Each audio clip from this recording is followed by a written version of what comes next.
Sir, would you introduce yourself? Tell us your name and your DOC number. My name is Louis Eugene Robertson, 486-150. All right, Mr. Robertson, let me acknowledge we have some folks here in the room who want to speak on your behalf. You have your son Garrett and your daughter Jessica, and they'll be called upon at the appropriate time to tell us what they'd like us to know about you. First, I'll read some identifying information, ask you to verify it, and then we'll have a parole interview with you. We'll hear from Dr. Fleming and the warden, and then we'll hear from those who indicated they'd like to speak, and you'll be allowed to make a statement at the end before we vote. So, Mr. Robertson, you are classified as a first felony offender. You're currently serving a 40-year sentence. You were sentenced in April of 2005 for attempted first-degree rape. You have a parole eligibility date, which was August 18, 2023. You do have a good time date, which is August 22nd, 2036. Full term is in August of 2043. Is all that information correct, sir? Yeah, it sure sounds correct, yes. All right. Would you answer Mr. Tillis's questions, please? Your case has been assigned to him. Good morning. Good morning. How are you?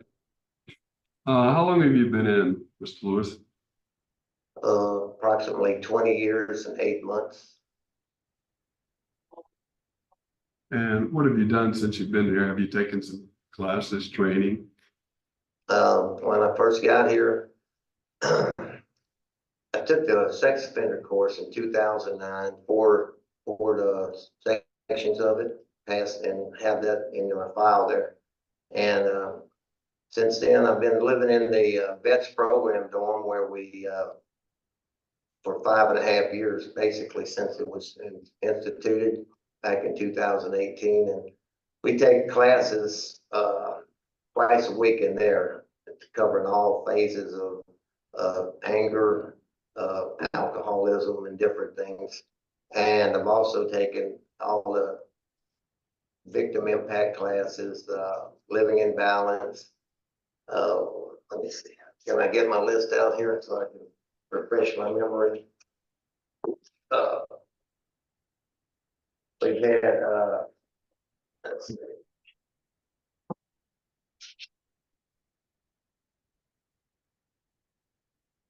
Yeah.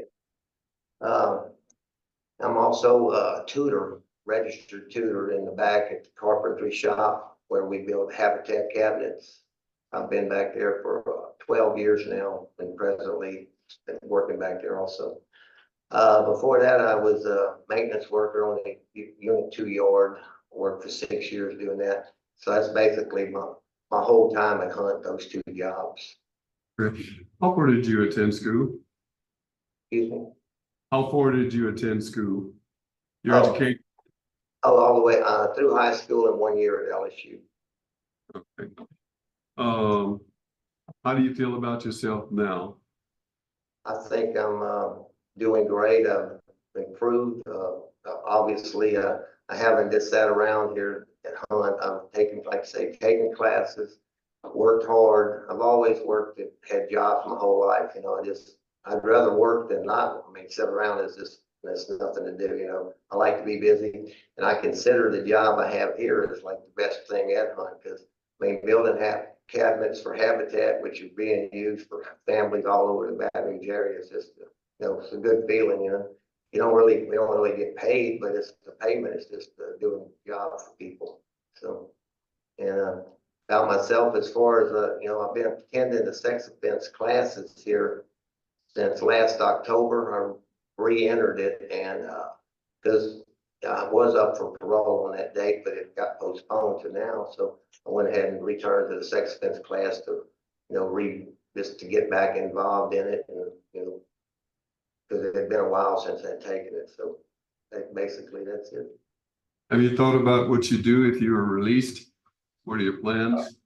Well, my plans are, I have one job offer if my son-in-law has his own contracting business, painting houses mostly, and I can go work with him. And also, I don't know, y'all have my booklet that I sent in. This I hope you do. I mailed it in. It has a lot of stuff in it for me. But I have, Jack Connors, he's, I guess you'd call him the manager over all the Habitat houses for the company. And, he's been down to see us at our shop. And, he wrote a letter of recommendation for me, basically for our whole shop, because, he was very impressed with what we do. And I plan on going by the Habitat people when I get out and see what's going on with them, if I can help them there on, I know they go to have to go to neighborhoods and put in all the cabinets, but they do have some restores in Baton Rouge where they sell material that's given to them so they can make money to help with the payment of all these houses, the cost of them.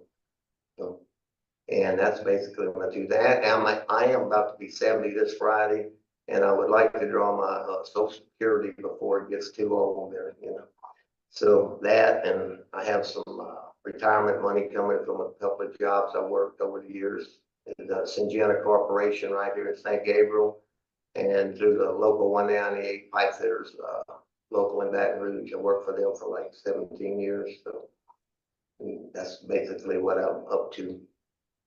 I see. Hanging out with my kids and my grandkids, reuniting with them would be wonderful. Thank you. Mr. Robertson, you mentioned, are you a veteran? No, ma'am. Okay, I heard you were in the vet's dorm, weren't you? Did you say that? Yes, it's called a VETS program dorm, but what it is basically, there's 140 people in a dorm basically, and probably half of them are vets. Some vets don't choose to live there, and a lot of them do, and it's just, so not. I'd say it's the strictest run dorm, and we keep it clean. We have meetings each week, and all that. We always doing something going on there. So you mentioned you were involved in the victim impact program or class. Yes, sir. Yes, ma'am. And so the victim in your crime was, I guess maybe your stepdaughter of sorts. Stepdaughter. Yes. What did you learn in the victim impact class? I haven't heard you say anything about what you did and how you make amends for that. Oh, okay. I was just waiting for you to ask. So,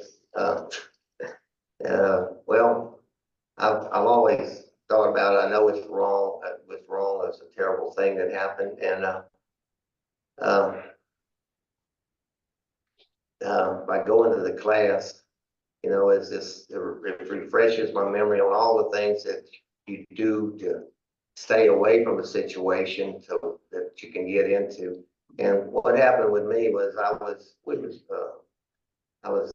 with my wife and her two children, and we went out one night to a bar room, and we were drinking. And I normally drink beer, I don't consider, I'm a drinker, but I at the time was beer, but I drank some hard liquor that night. And when we got back to the house, my wife went on to bed, and I stayed up a while watching TV.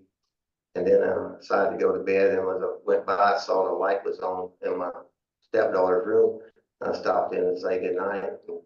And I sat down on the bed, and I gave her a kiss goodnight. And that led to fondling her. And then, Yeah. So how old was she at that time? ma'am, How old was she at that time? she was 8 years old. That was in 1995. And I want to hear what you have to say. You finished? well, I removed her panties and I performed oral sex on her. And then after that happened,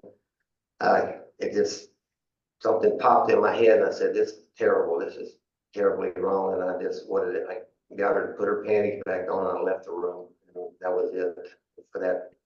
A one-time occurrence? Is what you're saying? Mm-hmm. Yes, ma'am. The record says different. Okay. It went on for a period of years. Well, that's not, I was charged with 1 count of aggravated rape, and that's what happened. All right, Mr. Prater.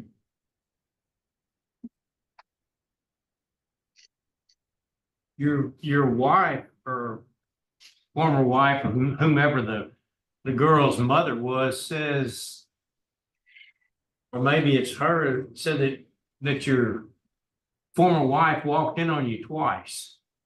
And you were doing, that's not true? Yes, sir. And the victim says that it occurred for about 6 years, I believe, what they said. Before you go to work in the mornings, you'd come in there and sometimes do things, including intercourse. None of that. That, no, that didn't have the intercourse. There was never any intercourse involved, ever.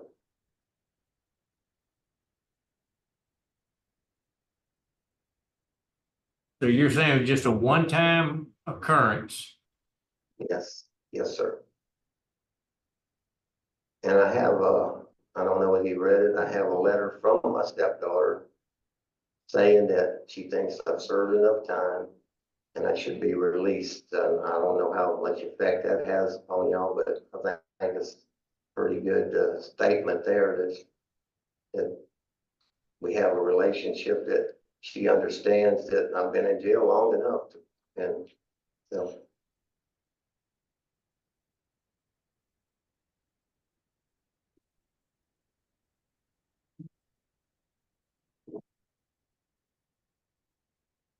All right, I guess we'll hear from the warden. Warden, is there anything you can tell us about Mr. Robertson? Not a whole lot that wasn't mentioned, actually, he's been with us for quite a long time. He's a model offender, he's no problems here. I think his last write-up was in, 2014. My heart goes out to the victim, you know, very unfortunate thing that happened. I wish that, Mr. Robertson would, instead of saying a terrible thing that happened, say a terrible thing that I did. I did, you And kind of take a little more ownership of it at this point. But I think that he's remorseful. I think that he's worked hard in here. With that being said. Okay, thank you, sir. Yeah, and I see he's only has 2 write-ups, is that right? Yes, his last one was in 2014. I think he had a torn pillow. They wrote him up for property destruction, and 2008 was unauthorized area. I think he went into the key without permission or something like that. That's correct. All right, well, we'll hear from your family members. We'd like to hear from whoever wants to go first. If you'd step up to the podium, please. Morning. Morning. I'm Jessica. I'm the daughter and oldest child of Louis Robertson. Most people know him as Gene. We know him as Dad. I still live in the same neighborhood that we grew up in, well, where I grew up. I have many memories of barbecues, traveling, sports, playing basketball with my dad, spending time with family. For the last 20 years, my brother and I have come to visit my dad every other weekend. We feel after 20 years, it's time for him to come home and make more memories.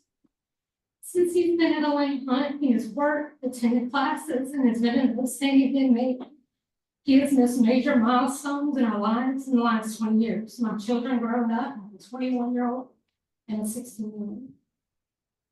Me getting married, my brother getting married, and his little girls being born.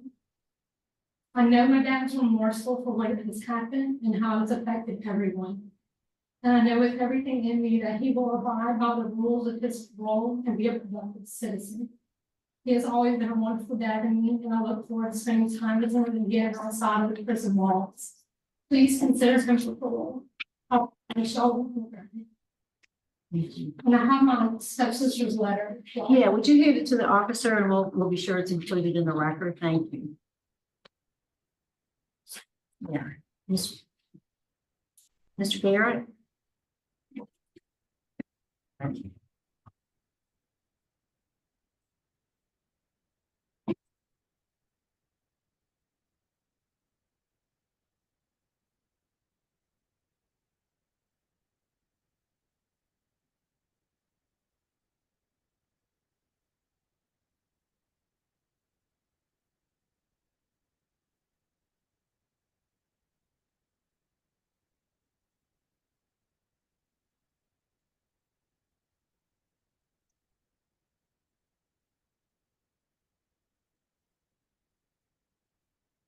They asked you first, when they are children together. My name is Gary Robertson, I'm Lewis Robertson's son.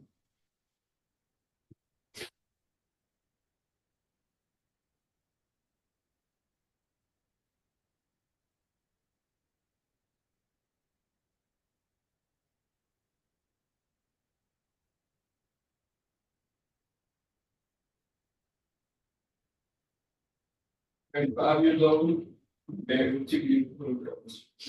I'm employed at Western Cable, guys in Louisiana, which is right down there. But my dad has been incarcerated since I was a teenager. Thank you.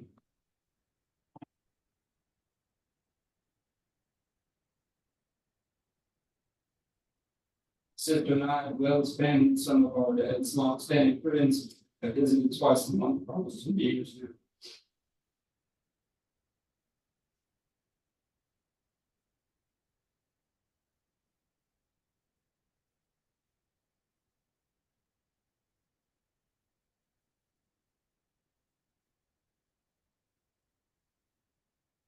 My dad has witnessed the majority of my life behind prison walls.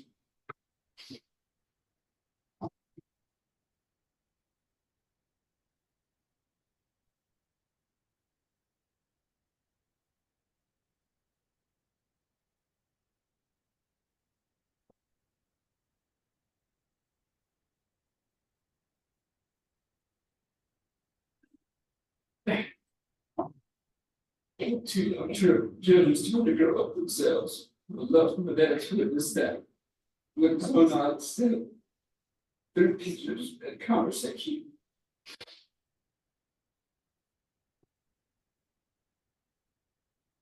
My dad's a big heart. Loved and missed by many friends and family.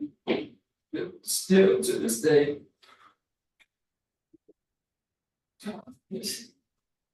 Still to this day, his friends call him to check on him and ask how he's doing. He's always helped people in time of need and never asked for anything in return.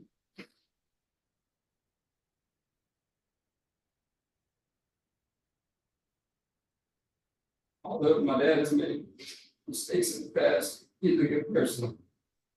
And very nice. My dad is a changed man and has shown remorse for his crime. He's made minimal efforts towards being an outstanding inmate and has engaged in multiple programs aiming towards self-improvement, victim impact, and skills acquisition. These programs have helped our dad get a new perspective on life.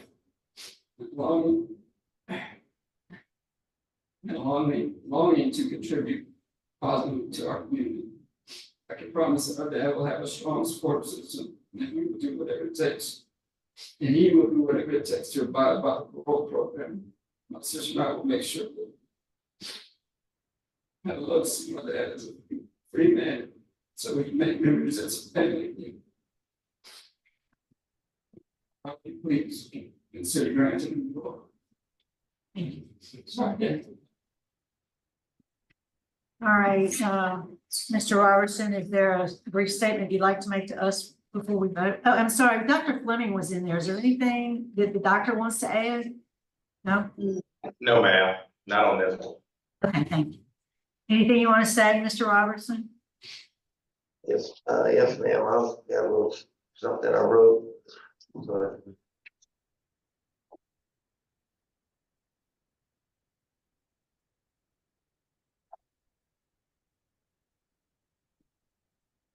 I understand the severity of my crime. I won't be able to change the past, but I will be returning to society a changed and better person. My stepdaughter was an innocent victim. Her act of kindness in forgiving me and asking you to grant me parole shows the special person she is. My family has stood by me throughout my incarceration. They are ready to be together again. If you can see, in your hearts to grant me parole today, I will be forever in your debt. Thank you. And here to vote.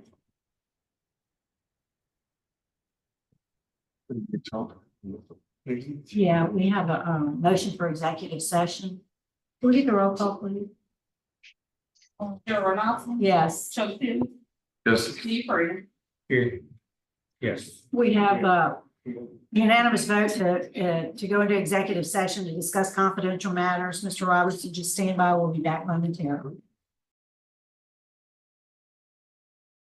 All right, we're back in session, and Mr. Robertson, and we are prepared to vote. Mr. Tillis voting first. Mr. Robinson, I think you've done some good things. You've took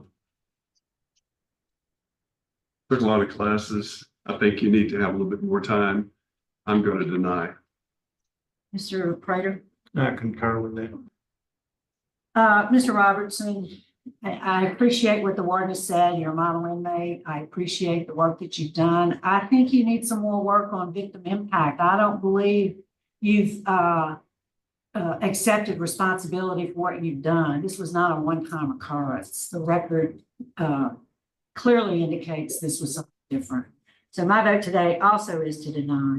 I would encourage you to keep doing what you're doing, reapply when you're eligible to do so. But today, sir, your parole's been denied.